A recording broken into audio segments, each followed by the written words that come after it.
Muito bom, gente. Então, começamos hoje a nossa segunda reunião, né? Porque a gente vai contar um pouco para vocês sobre. Nós falamos na última reunião que a gente ia falar sobre as bases do caminho do coração, né?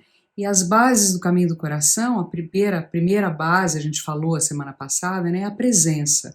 Esse estar aqui e agora, né? A presença, a lembrança de si mesmo. Essa é uma base super importante, né? A gente está presente, né? Por isso que a gente faz esses exercícios de voltar para cá, né? Voltar para a presença. A segunda base importante do caminho do coração que a gente faz é a duplinha Curso em Milagres e Caminho do Coração, né? E por que a gente fala do Curso em Milagres, né? Nós não vamos fazer o Caminho do Coração, né? Não, a gente fala muito do Curso em Milagres porque assim, o Curso em Milagres veio antes do Caminho do Coração e ele dá umas bases muito interessantes para a gente poder entender melhor o que é esse caminho. Então nós vamos falar um pouco hoje sobre o Curso em Milagres para vocês, vamos contar um pouco. Vai chover no molhado para algumas pessoas que já conhecem, mas a ideia é a gente contar um pouquinho o que é o Curso em Milagres.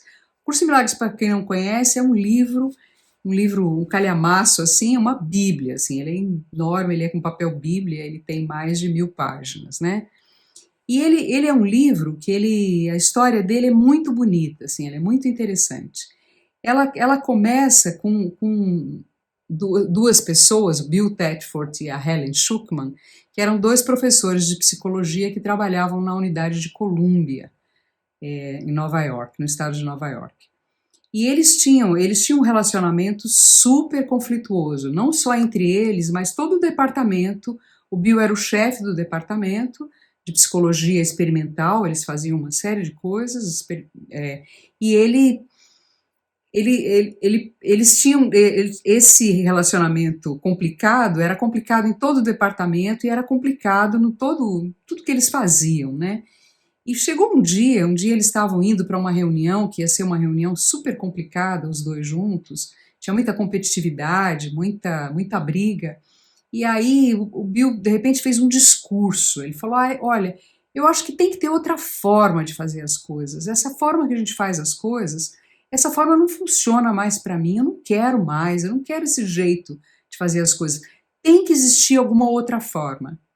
E ele olhou para o lado, assim, né, eles estavam no carro dirigindo, a Helen que estava do lado dele, ele virou para ela, assim, esperando que ela fosse dar uma gargalhada, assim, tirar sarro, brincar com o que ele tinha falado e tal. E para surpresa dele, ela virou para ele e falou assim: tá certo, Bill, eu também não aguento mais, vamos tentar fazer diferente.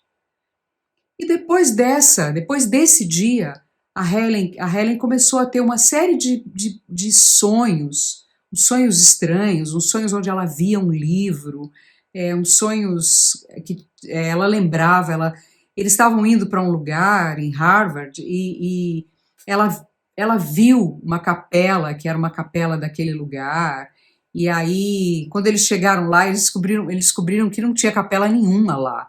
E aí ela falou, bom, né, tô viajando, né, ela era ateia, era judia e não queria saber de nada dessas coisas, tinha horror dessas coisas.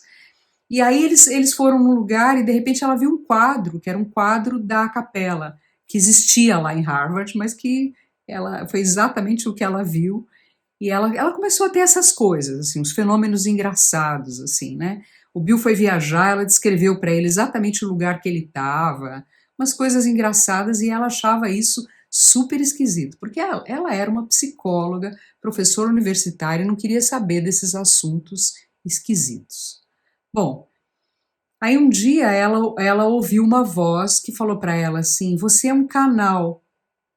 E ela, imediatamente, ela ligou pro Bill e falou: Bill, eu tô ficando maluca, eu tô ouvindo vozes. Ele falou: Calma, Helen, foi só uma coisinha, esquece dessa história. E aí ela ouviu a voz falando: Você é um canal, mas o canal não está aberto ainda. Demorou algum tempo, tal, de repente ela ligou pro Bill apavorada, porque falou assim: Olha, Bill, agora a voz está dizendo assim para mim. Esse é um curso em milagres, tome nota. Esse é um curso em milagres, tome nota. Ela não para de falar isso na minha cabeça. É uma voz interna aqui que não para de falar na minha cabeça. Esse é um curso em milagres, tome nota. E aí o Bill falou aquela frase que a gente agradece ele para sempre. Ele virou para ele e falou: Helen, por que você não toma nota para a gente ver o que está acontecendo, né? Se for uma coisa muito maluca, a gente joga fora, a gente chama um psiquiatra, você vai se tratar, não tem problema, pode ficar tranquila. Mas de repente, sei lá, não sei se alguma coisa pode estar acontecendo. Vamos fazer assim: você toma nota agora, amanhã cedo, chega um pouco antes no departamento e nós vamos olhar e nós vamos ler isso que você fez. E assim eles fizeram isso durante 6 anos em seguida.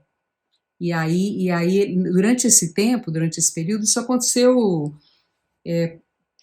Essa história começou em 65, que eles começaram com essa história. E ela foi, no final, até 76.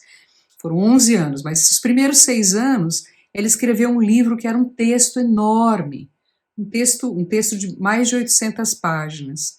E esse livro, as coisas que eles diziam, impressionou muito os dois. Os dois ficaram muito impressionados, mas eles não contavam aquilo para ninguém, entendeu? Eles eram professores universitários, eles não queriam ter a vida deles comprometida com uma canalização maluca aí de alguém que eles nem sabiam quem era. Eles diziam que era a voz, eles colocavam V maiúsculo com a voz, porque como era uma voz muito que tinha muita autoridade, então eles colocavam a voz como V maiúsculo. Vocês imaginam isso acontecendo nos anos 60, em Nova York, na Universidade de Columbia, que é a universidade top, né? Com 2 acadêmicos que de repente a moça ela começa a escutar alguma voz. É lógico que ela vai tomar um remedinho, né? E para surpresa dela, o chefe dela falou: não, bora lá, vamos fazer esse negócio juntos aí. Yeah. Graças a E aí ela tomou nota, então, durante 6 anos, ela era taquígrafa, então ela disse que ouvia a voz e rapidamente ela anotava todas as coisas. E depois de algum tempo, a voz começou a falar algumas coisas que ela começou a perceber que quem estava falando era Jesus. Por exemplo, tem uma hora lá que no Curso em Milagres que ele fala assim: eu fui chamado de um Cordeiro de Deus que tira os pecados do mundo. Aí acende todos os alarmes, né? Opa, peraí, de quem que ele está falando, né? E aí nessa época, a Helen ela nunca aceitou direito essas coisas, sabe? O que aconteceu com ela. Ela nunca aceitou direito ser um canal. Ela perguntou algumas vezes para a voz, falava assim: mas por que eu? Eu não acredito em nada, eu sou ateia, eu não tenho nada a ver com nada cristão. E a voz falou para ela: você é perfeita para fazer esse papel, porque você não vai colocar nenhum viés especial, porque você não tem nada a ver com isso. É por isso que você é a pessoa perfeita para fazer isso. E ela fez o papel perfeitamente, né? Ela ajudada pelo Bill. Depois de 6 anos, eles perguntavam quanto que aquilo ia acabar, e Jesus falou para eles: olha, isso daqui vai acabar quando eu disser a palavra amém. E aí, quando terminou esse livro, ele falou amém, eles falaram: bom, então agora acabou, ficaram tranquilos, tal, em paz. Passou uns 6 meses, mais ou menos, a Helen começou a ficar agitada de novo, agitada de novo, agitada de novo, e de repente a voz voltou e ditou para ela 365 exercícios, que são para serem feitos um por dia durante o ano todo. São lindos os exercícios. E aí o que foi acontecendo depois disso foi que assim eles foram se encantando por aquele ensinamento que transformou muito a vida deles, principalmente o Bill, né, que aceitava melhor as coisas. E depois que eles terminaram essa parte, ainda teve mais um pedaço, ainda parou mais um tempo, e aí depois veio a terceira parte do livro, que é um manual para professores do curso em Milagres. Super bonito. E esse livro é um livro que ele revoluciona muito, né? Eu falei a semana passada, ele muda muito a forma de ver as coisas, né? E nós vamos dar um saborzinho para vocês do que é essa revolução que ele faz hoje, né? Então, para vocês terem uma ideia, o Bill, que era o chefe da Helen, que foi a pessoa que datilografou naquela época, não digitava, né? Datilografava, você imagina a coisa. O Bill tinha trabalhado no projeto Manhattan, lá nos anos 40, durante a Segunda Guerra Mundial, no desenvolvimento da da bomba atômica, né? Imagine o que esse cara sentiu, o que esse cara experimentava, de repente ouvir uma voz dessa falando as coisas que ele falou para a Helen, falou para ele também, né? Uma coisa assim bem forte, bem intensa, né? Pessoas muito capacitadas, muito qualificadas, né? Então agora eu vou mostrar para vocês, né? Assim, nós vamos falar para vocês uma síntese muito grande assim de como o curso Milagres enxerga a criação da vida, a criação do mundo, tá bom? Então a gente chama de a cosmogonia do curso Milagres. E essa cosmogonia do Curso de Milagres, ela também é usada no Caminho do Coração, sabe? O Caminho do Coração não coloca ela com a mesma clareza, mas é exatamente a mesma coisa. O Caminho do Coração usa exatamente essa mesma base, tá? Então, todo o trabalho do ano todo que nós vamos fazer juntos com vocês, aqui ele vai se apoiar em cima desse modelo que a gente vai colocar para vocês agora aqui. Então, é muito importante essa visão, tá bom? Então, a gente vai falar, a gente pensou até em desenhar e fazer um PowerPoint, não sei o quê, mas depois, melhor não. A gente vai falando, como é o exercício da lembrança de si, a gente vai falando, a gente vai criando na mente, né? A imagem do que realmente aconteceu, de como as coisas de fato acontecem agora, né? E a gente está gravando e vocês vão poder ouvir isso aqui quando vocês quiserem outras vezes. Porque esse modelo é um modelo muito sólido, ele é muito importante, né, para a gente poder compreender os exercícios todos que a gente faz, inclusive os exercícios que a gente fez hoje aqui, como eu falei para vocês. Tá bom? Então, o curso em Milagres, gente, ele diz o seguinte: tudo que existe é o Criador, tá bom? Tudo que existe é um campo de potencialidades infinitas, de capacidades infinitas, de uma criatividade infinita, de uma liberdade infinita, que a gente vai chamar aqui de o Criador, né? Tá bom? Então, o Criador é esse campo infinito de potencialidades e qualificações. Ele tem esse Criador, ele tem vários nomes, dependendo do lugar, ele recebe vários e vários nomes. Então, por exemplo, ele também é chamado de a mente una. É uma mente una, não tem nada concreto, é tudo mental. Tá? Então, o Criador é a mente una também. E também a gente pode chamar ele de o amor, né? Porque ele cria amorosamente. Como um criador, a capacidade maior dele é de criar, e ele cria tudo amorosamente. Então, ele também é chamado de o amor, ou ele é também chamado de o céu, porque é o lugar onde todas as coisas estão bem. Ele é a expressão daquilo que está tudo bem, de está tudo tranquilo, né? Então, aquilo que existe é o Criador. Então, o Criador ele é real, tá? Então, ele é também conhecido como a realidade, tá? Vou falando os nomes. Também conhecido como grande mistério, porque a gente não entende nada, né? É o grande mistério, né? Muitas tradições, por exemplo, chamam o Gurdjieff, por exemplo, que era um místico do começo do século passado, ele chamava de o absoluto, né?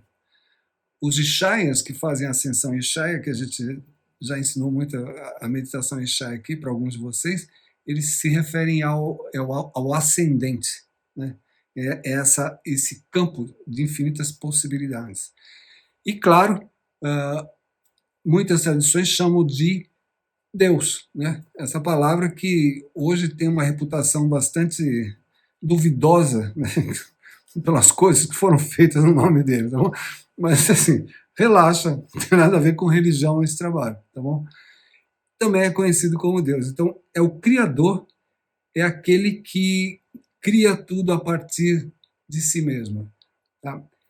Yeshua, que é a voz que ditou o caminho do coração, ele se refere ao Criador como sendo o Pai, como vocês devem conhecer, tá bom? Que é uma forma carinhosa dele se referir a essa fonte infinita de tudo, de todo o bem, tá?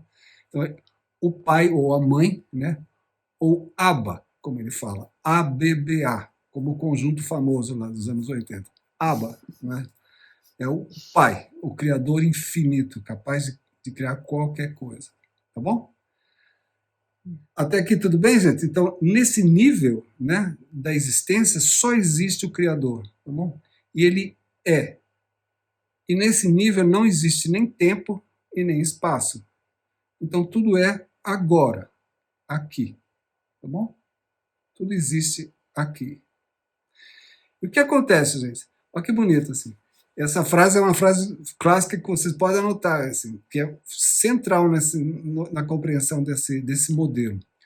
O Criador, pela própria natureza dele, ele cria, não é?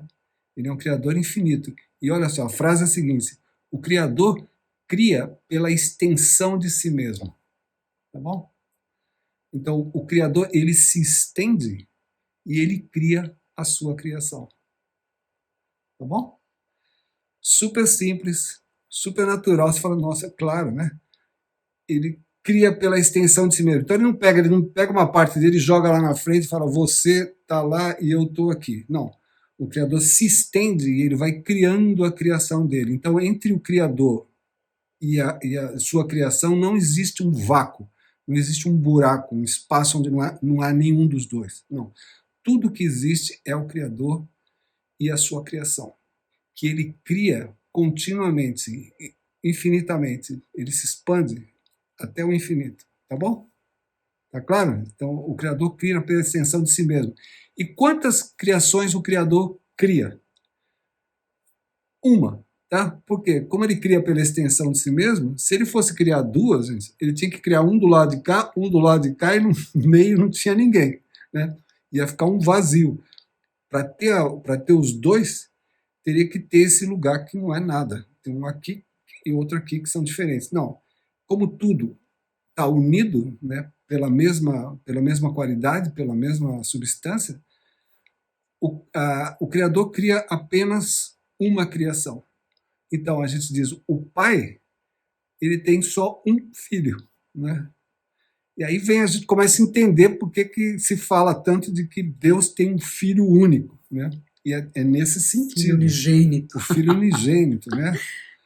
É nesse sentido, de que toda a criação é a única criação do Criador, dessa fonte infinita.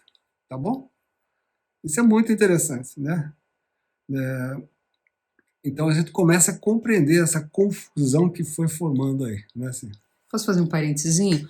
Uma coisa interessante é assim, né? Às vezes algumas pessoas ficam incomodadas assim, com essa história, o pai, o filho, né? Não podia ser a mãe, a filha, né? Uma coisa interessante é que na linguagem de Yeshua, na linguagem que Jesus usou, por exemplo, ele não usava, ele usava uma palavra que era uma palavra para representar isso, para representar o Pai, para representar Deus, que não era uma palavra que era masculina e feminina ou feminina. Era uma palavra que representava o sopro da criação. Era o sopro que cria tudo, né? E isso não tem gênero, né? Masculino, feminino. E a criação, o filho, né? O filho também é a criação, né? É tudo, né? É o todo criado, né? Então acho que essa coisa de gênero aqui não aparece muito, vai aparecer na nossa linguagem aqui, né? Nossa linguagem que acabou separando as coisas, né? Separando tudo em gêneros, né? A gente já está vendo assim, as limitações da tradução, né? Como ela limitou o processo original, da compreensão do processo original. Inclusive, a compreensão que o próprio Yeshua ensinou para os discípulos dele, que nós vamos ver no curso, né? Então, toda a criação, o Criador e a sua criação vivem no aqui e agora, porque não existe tempo ainda. Aqui nesse nível, o tempo não aconteceu ainda. As formas ainda não existem. Né? Então, tudo é um. Tudo é o mesmo. E tudo vive dentro do amor. A única emoção, se a gente pode chamar assim, que existe é o amor. Então aqui, nesse nível de criação, tudo é amoroso, tudo é uno, tudo é unido, não existe nenhuma separação, nada. Essa é a realidade. E isso é tudo que existe, gente. Não existe mais nada além disso. Tá? Sempre. Sempre. Então a gente podia parar aqui e ir embora para casa. Só que você fala, peraí, não é bem o que eu estou vendo aqui em volta de mim. Não é bem isso que eu estou enxergando. E o que será que aconteceu? Então aí entra o curso de Milagres, fala muito sobre isso. Assim, ele fala uma frase, gente, é muito interessante. Mas a metáfora que a gente tem é a seguinte: é como se fosse uma praia, né, infinita, enorme, com milhões, bilhões e bilhões e bilhões de grãozinhos de areia. Tá? Bilhões, infinitos grãos de areia, todos. Isso é a mente una, a mente de Deus, a mente do Criador. E um grãozinho desse, só um, resolveu. O curso fala assim, teve uma pequena ideia maluca, da qual ele se esqueceu de rir. Não, ele não deu uma risada, e a ideia maluca dele é a seguinte, isso também vale você escrever aí. Eu quero ter uma experiência diferente de ser unido com o meu Criador, de estar sempre no presente. Eu quero ter uma experiência diferente disso. Ele teve essa ideia, passou pela cabeça, né? E em vez dele rir, dele dar uma boa gargalhada e falar, não é possível, não vai rolar, né? Não vai rolar. Olha aqui, tudo está unido, está tudo em paz, é tudo amoroso. Como assim eu quero ser diferente disso? Não dá para ser, né? Tá? Mas ele teve a ideia, né? E aí o pai, vendo isso, né? Ele não podia atender o pedido da criação dele, porque a criação dele só pode ser como ele é, né? O pai criou o filho exatamente como ele é, né? Então toda a criação ela compartilha dos atributos do pai, tá bom? Ela compartilha do Criador, tá bom? Então toda a criação também é eterna, toda a criação também é unida, toda a criação também é amorosa, né? Não tem como ser diferente disso, não dá para fazer. Mas tinha uma forma de fazer.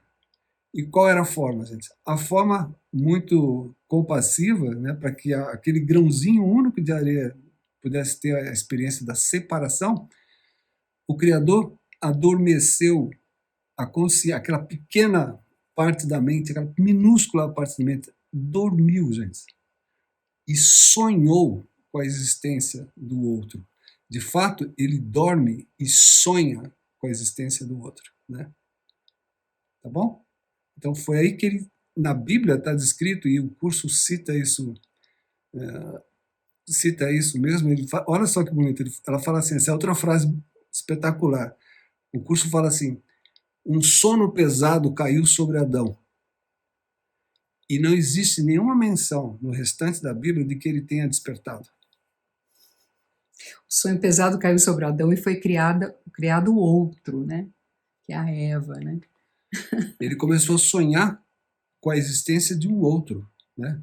Então, antes ele vivia em unidade com toda a criação e de repente essa partezinha da mente começou a sonhar com a existência do outro, ou seja, com a existência da dualidade, que era uma coisa totalmente desconhecida no reino do céu, aqui no Criador, né? Na realidade. Então, o filho começou a sonhar com a Eva, né? O Adão sonhou com a Eva, o filho começou a sonhar com o outro, tá certo? E aí surgiu a dualidade pela primeira vez. Mas é bonito quando o curso se refere que Adão, um sono pesado caiu sobre Adão e não há menção de que ele tenha despertado. Nenhuma menção. A Bíblia não fala que ele acordou nenhuma vez. A gente que acha, né? Que Deus era bem legal, deu uma anestesia no Adão para tirar aquela costelinha, porque devia doer para burro o negócio.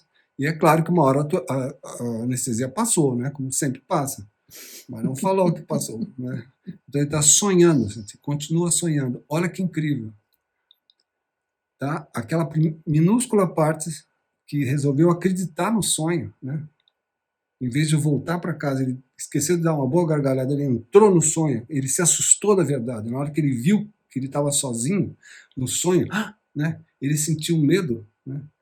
E muita culpa. E em vez de voltar, de acordar, falar desculpa, ele entrou no sonho, mergulhou no sonho. E aí o sonho foi um sonho puxando outro sonho, puxando outro sonho. E a dualidade original se multiplicou e se multiplicou e se multiplicou. E é o que está acontecendo até hoje. Então a gente está se dividindo, né? Se separando cada vez mais. Então, esse grãozinho de areia, gente, que hoje se sente separado da totalidade original, não que ela está separada, ela se sente separada apenas, esse grãozinho de areia, o Curso em Milagres chama de ego. Tá? Esse é o ego do Curso em Milagres. O ego do Curso em Milagres não é o ego do Freud, da psicanálise, tá bom? É outra coisa. Então, o ego, para nós, para o Curso em Milagres, é a parte da mente que se sente separada, que experimenta a separação, que é uma coisa completamente estranha para o reino, né? Onde tudo é um, ok? Então aqui o ego começa a viver na dualidade, tá? Existe a competição, existe a comparação, e aí a forma aparece, o tempo aparece, o passado, o presente e o futuro aparecem, e ele começa a viver a vida que nós conhecemos, tá bom? São bilhões e bilhões e bilhões e bilhões de fragmentos dessa mente. Ok? Tá dando para entender, gente? É muito maluquice. Depois a gente fala mais sobre isso. E olha só, agora o exercíciozinho que a gente acabou de fazer, o exercício de estar presente. O ego, que é o que a identidade que nós temos, todos nós nos sentimos, né? Como seres separados, porque, óbvio, nós todos nos sentimos, nós 7 bilhões de habitantes do planeta, nos sentimos separados, né? Cada ego, ele tem um passado e ele projeta um futuro. No entanto, quando a mente ela descansa no presente, o presente é a única parte do tempo capaz de acessar a eternidade original, onde vive toda a criação verdadeira. Então, toda vez que eu fico no presente, eu toco, pela minha experiência, a vida da eternidade. Eu experimento, eu reexperimento o que é estar em casa, porque ali é a nossa casa, né? Nós somos criados pelo Pai pela extensão de si mesmo, num ambiente totalmente amoroso, né? Olha que interessante, né? Aqui, onde nós vivemos no passado, no presente e futuro, normalmente é passado e futuro, o presente quase não existe. Quando eu consigo colocar minha atenção no presente, eu toco a eternidade. Então, o presente é um portal para a gente experimentar a eternidade. E foi o que vocês todos sentiram. Todos que fizeram exercício, hoje, ou durante a semana, sentiram o sabor do que é estar em casa. E todo o caminho do coração foi criado para que a gente possa ir lentamente, gentilmente, amorosamente, voltando cada vez mais para casa e reconhecendo a nossa verdadeira natureza, que é estar em união com toda a criação. Então, toda a separação que a gente vive hoje, que a gente vê, que a gente olha, não passa de um sonho, né? Que não precisa se preocupar com isso. Nós vamos ter muito tempo para ir devagarinho, começando a perceber o significado disso. Mas você já começou, se você experimentou estar presente durante 5 minutos que a gente fez aqui, você já percebeu como é que é um saborzinho, um vislumbre do que é estar em casa, conectado com tudo, né? Porque é um momento de paz, né? Vocês sentiram a paz, o silêncio, a ausência de conflitos naquele momento. É um segundo só que seja. Mas é suficiente para fazer, para te morder e falar, gente, tem alguma coisa aí. Tem alguma coisa. Yeah. Uma coisa que eu acho interessante nessa história é que, assim, é que todos nós, né, todos nós sentimos a mesma coisa, não é? É como se em algum lugar, em algum momento na nossa vida, alguma coisa tivesse dito pra gente, mas será que a vida é só isso, né? Será que não tem alguma coisa a mais, né? Aquele buraco que a gente brinca, né? Aquele buracão aqui dentro, né? Que a gente falou na reunião passada, é a sensação de que, assim, de que eu quero voltar para casa, eu quero alguma coisa que parece que eu não consigo encontrar nesse mundo, né? Acho que todos vocês já tiveram essa experiência, senão vocês não estariam aqui, né? E é isso, né? É isso que ele está falando assim, a gente sabe, nós sabemos que nós não somos esse corpo, que nós não somos esse mundo aqui, que nós não somos daqui, que nós somos muito mais do que isso. Em algum lugar dentro de nós a gente lembra disso. A gente lembra, é como uma canção esquecida, assim, antiga, que de repente a gente ouve assim e fala, nossa, olha só, acho que eu conheço essa história, acho que eu conheço que existe algum lugar onde eu sou mais do que isso, né? Onde nós todos somos mais do que isso, né? Onde nós todos somos seres mais completos e não essa sensação de não ser completo que a gente tem normalmente, né? Então, gente, só para a gente fechar o modelo, né, da formação do mundo, da criação do mundo, Lembra, existe o Criador, né, que é tudo que existe, tudo que é, e ele, por compaixão, por amor, ele se estende e cria a sua criação. Né?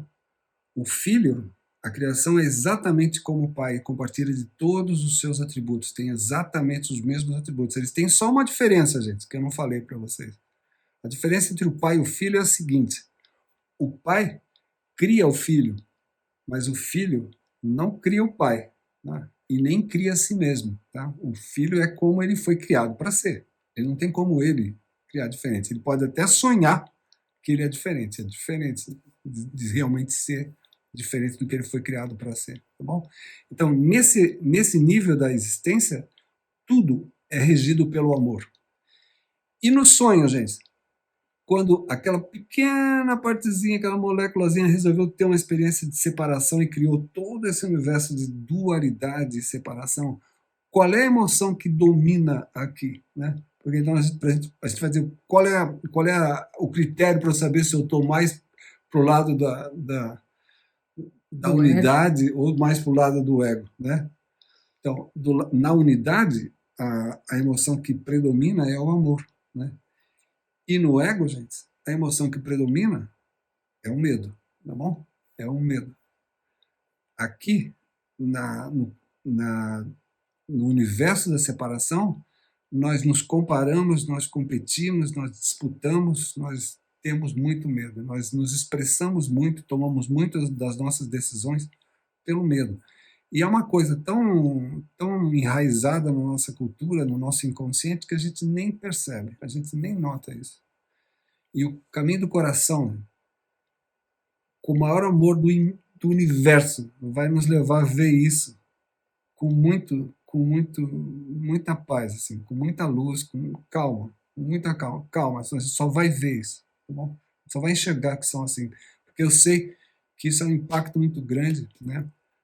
Para uma pessoa ouvir essas coisas. Uau, como assim? As coisas que eu faço por medo. Não, não todas, não. Tem muita coisa que é amorosa também. Mas o medo ele tá entrando muito nas nossas rotinas, né? Muito bom. Então, uma das coisas que mais me encantam no Curso em Milagres, uma das coisas que eu mais gostei no Curso em Milagres, o Arnaldo contou aí uma parte toda mística, né, do curso, assim, forte, né, e que acho que é uma coisa importante vocês saberem, para vocês terem uma ideia de onde vocês estão se metendo aí, né, o que vocês querem se vocês querem realmente fazer esse curso, né. E aí, uma coisa muito prática que o curso coloca, que me encantou, que foi a primeira coisa que eu realmente peguei do Curso em Milagres, foi assim, ele fala assim, olha, se a gente, o oposto de amor, né, quando a gente pensa no oposto de amor, a gente pensa sempre no oposto de amor como sendo o ódio, não é? Ame ou odeie, né? Não é assim? Ele vai dizer assim, não, gente, essa dualidade que a gente colocou é uma dualidade errada.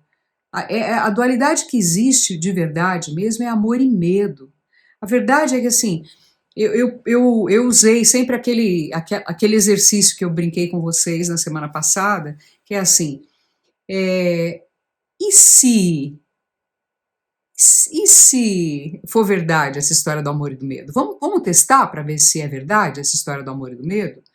E a proposta nossa é da gente fazer esse exercício. Ele fala assim sempre, né? Quando eu tô no amor, como o Arnaldo falou, eu tô mais conectado com a mente una. Eu tô numa coisa que ele chama de mente correta. Ele vai dizer que nós temos a mente correta e a mente incorreta dentro de cada um de nós. Nós temos a mente correta e a mente incorreta. A mente correta é aquela que não acredita na separação, que sabe que nós somos uma coisa só. É a mente que básica, a emoção básica dela é o amor. A outra parte, que é o ego, o ego é a parte da nossa mente que acredita na separação. Claro que eu estou separada de todos vocês, eu estou separada do Arnaldo, esse aqui é meu corpo, isso aqui é quem eu sou. Todos nós acreditamos profundamente na separação, né? Ele vai dizer assim, a separação, ela cria essa coisa da competição, como acontecia com a Helen e o Bill, né? Essa coisa da competição, da comparação, do julgamento. Esse é o nosso cotidiano, é o nosso dia a dia, né? Isso é a mente incorreta e ela está baseada no medo, sabe? Se for pensar nas emoções, de repente eu estou muito irritada com alguma coisa. Quando de repente, quando eu olho para essa emoção, para essa irritação, se eu olho um pouquinho mais profundo nela, eu percebo que é medo que está por trás, né? Eu vou dar um exemplo para vocês, que é um exemplo bem legal. Assim, eu sou médica, né? E eu estava atendendo num lugar onde eu atendia, e eu saí no corredor, chamei uma paciente, ela veio, e aí ela chegou, entrou na minha sala, pegou, ela estava com um calhamaço de papel assim na frente dela, estava carregando um calhamaço de coisa, ela jogou em cima da minha mesa e falou assim: eu vim aqui para saber por que vocês fizeram isso aqui comigo. Ela estava com raiva, óbvio, né? Assim, ela estava querendo me bater ali, né? A minha primeira reação foi medo, né? Mas eu estava aí já fazendo o curso em milagres e tal. Eu virei para ela e falei assim: dá um segundinho para mim. Foi verdade o que eu falei: dá um segundinho para mim. Esqueci a minha caneta para anotar as coisas. Eu vou buscar a minha caneta. E eu saí, parei, olhei. Falei: peraí. Se ela está me agredindo nesse nível, ela deve estar com muito medo, né? Se eu reagir, a minha primeira reação seria assim: pô, você nem me conhece, eu nem conheço você, eu nunca te vi, eu não fiz nada para você, como assim o que você fez comigo, né? Essa seria a reação que ia reagir ao que ela estava fazendo, com medo, reagir, não quero o que você está falando. Aí eu voltei, virei para ela e falei: olha, é o seguinte, eu tô aqui para te ajudar de verdade, assim, eu não sei o que aconteceu com você, eu entendo que você não esteja feliz com o que te aconteceu, mas eu tô aqui para te ajudar. Você vai aceitar a minha ajuda? Aí a mulher desmontou, né? Desmontou, começou a chorar. Vocês já imaginaram a história, né? Aquelas histórias que acontecem muito, né? Assim, a pessoa foi feito um diagnóstico de câncer, mandaram ela para um determinado lugar, ela voltou porque não aceitaram ela lá. Aí ela voltou e mandaram ela para outro lugar, ela voltou de novo, não conseguiu, foi para outro lugar. Quer dizer, ela estava com um monte de exames, com um monte de coisa e apavorada porque ela não conseguia fazer o que ela precisava fazer, que era resolver o problema dela. Então, o medo que estava por trás, sabe, assim, o medo que ela estava sentindo e o medo que eu senti na hora que eu tive medo dela, ele nos uniu, né? Ele nos uniu. E a partir dali eu pude ter uma relação amorosa com ela, baixar a minha guarda, e ela baixou a guarda dela imediatamente quando eu baixei a minha. Então, é essa coisa de amor e do medo, sabe? Assim, você percebe que a pessoa está te atacando, você quer mais é brigar com ela, você quer se defender, não é? Agora, você olha para a pessoa, vê a pessoa te atacando e fala: peraí, cara, essa pessoa não está aí atacando se ela não estivesse com medo. Aí você baixa a guarda e muda tudo, muda toda a energia. Então, isso daí, para mim, assim, mudou completamente a minha vida. Assim, foi muito importante quando eu comecei a aplicar isso no cotidiano, né? Comecei a olhar para o mundo e ver se era verdade isso. É verdade que tudo que existe é amor e medo? Será que eu posso escolher entre amor e medo? Eu percebi que a gente pode escolher, né? Então, o nosso exercício para vocês durante essa semana vai ser exatamente esse, assim. A gente vai propor para vocês, assim, para vocês olharem para o mundo, olharem para as pessoas, olharem para vocês mesmos, sabe, assim. De repente você está bravo com alguma coisa, para e fala: bom, o que eu tô sentindo aqui? Ah, eu tô bravo. Olha para dentro, vê se tem medo, né? Vê se é medo. Não, eu tô amoroso, tá bom.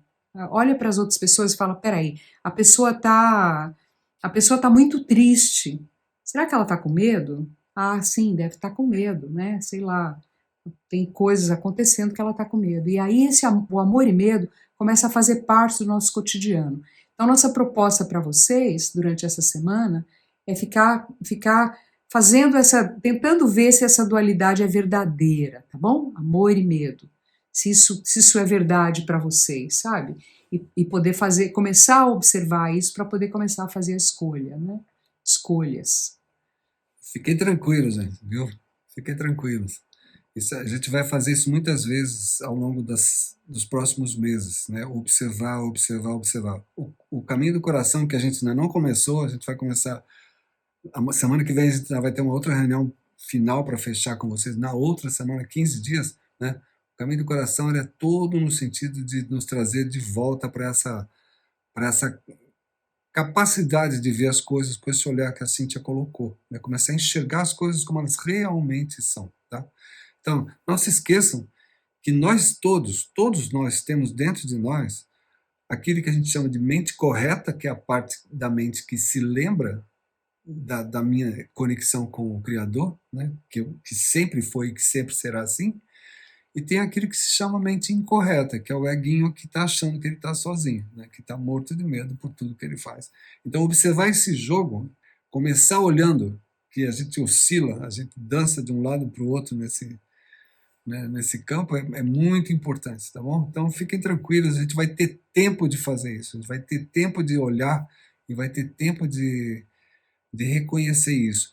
E é tudo que a gente precisa fazer, gente. Então, o caminho do coração é um caminho fácil, tranquilo. Você não precisa, como eu falei a semana passada, botar o livro embaixo do braço, sair com ele para lá, para cá e fazer isso 24 horas por dia. Não precisa. Você só precisa se abrir para essas coisas que a gente está colocando e para as coisas que virão. E virão muitas coisas lindas, lindas, lindas, lindas, lindas.